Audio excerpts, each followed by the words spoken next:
Welcome back, everybody. My name is Tucker, and as many of you know, as of the recording and uploading of this video, the NBA recently released their full season schedule, and a little bit after that was released, Bleacher Report put out an article where they talked about some of their own win-loss projections for every single team in the NBA. So I went through that article, I picked out 6 different teams, 3 of them which I think the win-loss projection is too low, and 3 of them that I think are too high, and I'm going to go over them in this video. As always, I would love to hear your guys' opinions in the comment section below. Let me know what you think, if a certain team is too high or too low, whether it's specifically these teams or any teams in the article, which I will link in the description below.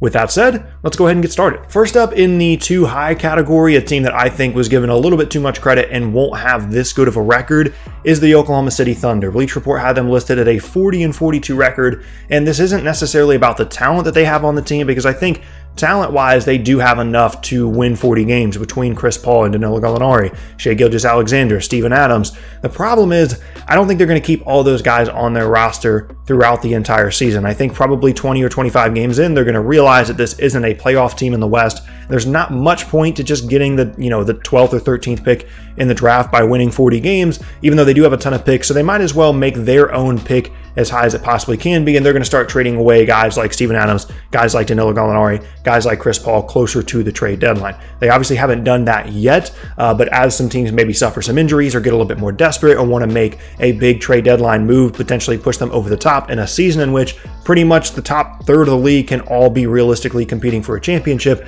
I think that the Thunder are going to take advantage of that opportunity and send away some of their key veterans, which is going to bring down their win total, and then they're going to tank towards the end of the season as well. So I would say more so in the 30 to 35 win range, especially because they're going to be in a very tough Western Conference. And again, it would be more so by choice. If they kept this entire team, they could probably win 40 games. But in my opinion, I don't really think that's what's going to happen. And that's why I have them as a little bit too high in the 40 to 42 win-loss projection by Bleacher Report. Moving on now to the first team that, in my opinion, had their win total projection a little bit too low in this Bleacher Report article. And that is the Portland Trail Blazers at 45 wins. And this is a team that the last 2 seasons has won 53 and 49 games, and now this is going to be a Western Conference that is certainly going to be really competitive from top to bottom, maybe a little bit deeper than it has been over the last couple of seasons, even though it is still a really deep conference. I just don't really see how the Trailblazers go away from and regress from what they've been the last 2 seasons, and they're probably a team that I'm keeping an eye on the most that could potentially make some big move at the trade deadline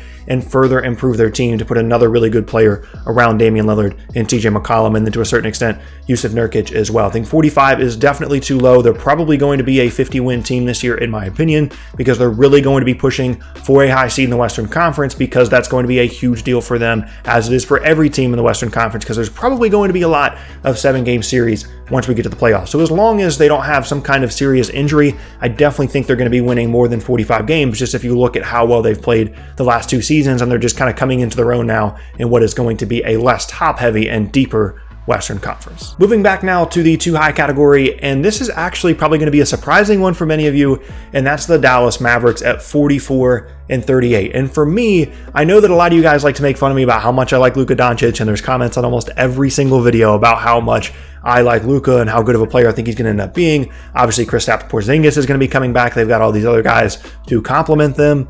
I'm just not quite ready to make that leap for Dallas in this Western Conference. It seems like a little bit too much stock in the younger guys being really good, and Porzingis being healthy immediately and going back to all-star caliber form, and Doncic being the player that I think he's going to be eventually, but I just think this is too big of a leap. Like 44 wins in this Western Conference, for comparison, they're saying that they're going to finish with 1 less win than Portland, who I just talked about, that's been a very successful Western Conference team over the last couple of seasons. That comparison doesn't seem right to me. I think they're probably going to push for a playoff spot, but more likely you're probably going to end up in like the 10 to 9 seed range at maybe about 40 wins, at least in my opinion. Again, all this stuff can change with injuries, but just based off the roster that they have and what Bleacher Report is putting out there, I think Dallas is a little bit too high, probably 4 or 5 wins too high in this projection, in my opinion. On the other end of that, in the too low category, is another Western Conference, young Western Conference fringe playoff team, and that's the Sacramento Kings. They have them at 40 and 42, and in my opinion, they could very realistically be a playoff team this year. They had a really good season last year. They've got all these young guys, and Buddy Hield, De'Aaron Fox, and Marvin Bagley.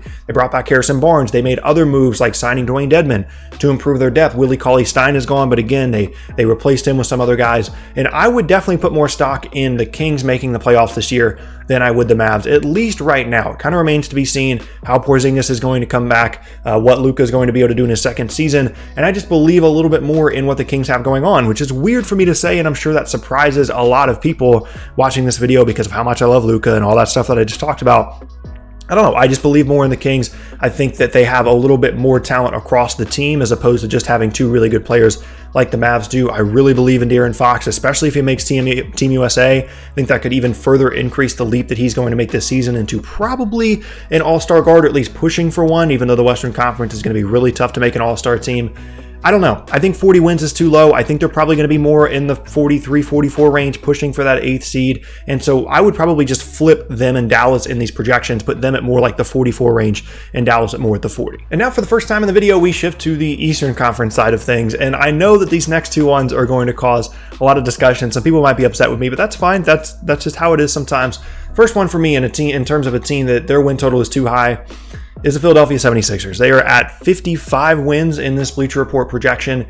And for me, there's a combination of things. One, we don't really know how all these guys fit together. They traded away Jimmy Butler. Now they've got Josh Richardson. Now they've got Al Horford. That's going to be a bit of an issue. They don't have a ton of shooting because they lost JJ Redick and they didn't really have a ton of shooting to begin with. That's going to be an issue. But even more than that, I'm concerned about the health of the few of their players as well. Josh Richardson can be a little bit fragile at times. Ben Simmons obviously missed his entire rookie season, although he looked healthy since. And then Joel Embiid has had some injury issues of his own early in his career as well as last postseason. And I just struggle to see this being a highly successful regular season team. I think Philly is probably going to be more in the 50 to 52 win range in the Eastern Conference, even though they're very good. I'm not taking anything away from Philly, and they're certainly one of the favorites in the East to represent that conference in the finals. I'm just thinking about for the regular season and these win total projections, they're probably a candidate in terms of one of the teams that are probably going to be a little bit more conservative, take their foot off the gas a little bit more in the regular season to conserve some of their players for the postseason, specifically Joel Embiid and then Al Horford as well, because he is getting a little bit older. So I just don't really think they're going to push all the way for this 55 win mark. I would put them more in the 50 to 52 range. But again, that's just my personal opinion based off of some of the injury issues that they might end up having. And just, I don't think they're going to push that hard to be like the 1 seed in the East. I think they're smart enough to realize at this point that they need a fully healthy Joel Embiid to be able to make the finals and to potentially win a championship. So even though they do have a really good starting unit, I think maybe their lack of depth, their lack of shooting, the injury issues, and then taking their foot off the gas a little bit is probably going to prevent them from getting to this 55 win mark, in my opinion. And last up, also in the Eastern Conference in terms of the win total being too low, and this comparison is going to be something that, again, I know is going to cause some issues for people. And it's the Boston Celtics at only 50 games. Now, this is a team that won 49 games last year with Kyrie and Al Horford, obviously. But then all of the issues that they had, they still managed to win 49 games. So for me, when you bring in a team that maybe works a little bit better around what Brad Stevens wants to do, fits a little bit better together with Kemba Walker, Jason Tatum potentially playing better because he has more offensive responsibility, Jaylen Brown playing better, I don't know. I just kind of have a feeling about the Celtics team that they're going to be more in the 53 to 54 win range. I would probably flip them in Philly.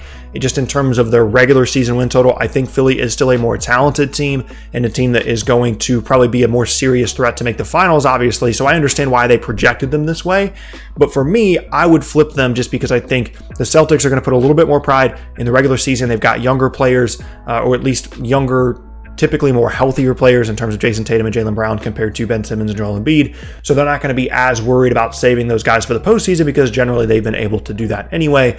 And then I believe in the Kemba Walker, Brad Stevens connection. I think all that stuff's going to work well. I think they're going to go back to being what we saw from them before last year in terms of playing well together. Marcus Smart being an absolute beast on the defensive end, providing a ton of energy. I still think they're going to have all of that stuff, and they're going to push more for like the 53-54 win range rather than 50 and 32. Again, I know that comparing specifically Philly and Boston and flipping those two around is going to cause some issues for people, and that's fine, but that's just where I'm at with this. My initial thoughts when I look at the schedule, when I see these two teams and just thinking about their respective regular season prowess, even though, again, I still think Philly is a more legit threat to make the finals, regular season-wise, they don't have as good of a case to me to win 55 games as Boston does. But there you have it. That is going to be the end of today's probably controversial video. Really quickly at the end, I just want to mention, I apologize for things changing so much in the background. I've been trying some new things. I recorded over there, I recorded over there, I recorded standing up with this behind me. I understand it's kind of been all over the place. I'm just kind of trying to do some new things. I went back to this today just because I'm waiting on some stuff to come in that I've ordered, and I know that this works, and I know that this lighting works and everything. But trust me, it's going to be a lot better here within the next couple of videos. Probably within about a week, I'll have everything set up and it'll look much, much better. Just kind of bear with me. I just wanted to put that in there at the end of the video. But once again, my name is Tucker. I hope you guys enjoyed today's video. If you missed any of my previous videos, then please be sure to check out the boxes on screen, and I will see you all next time.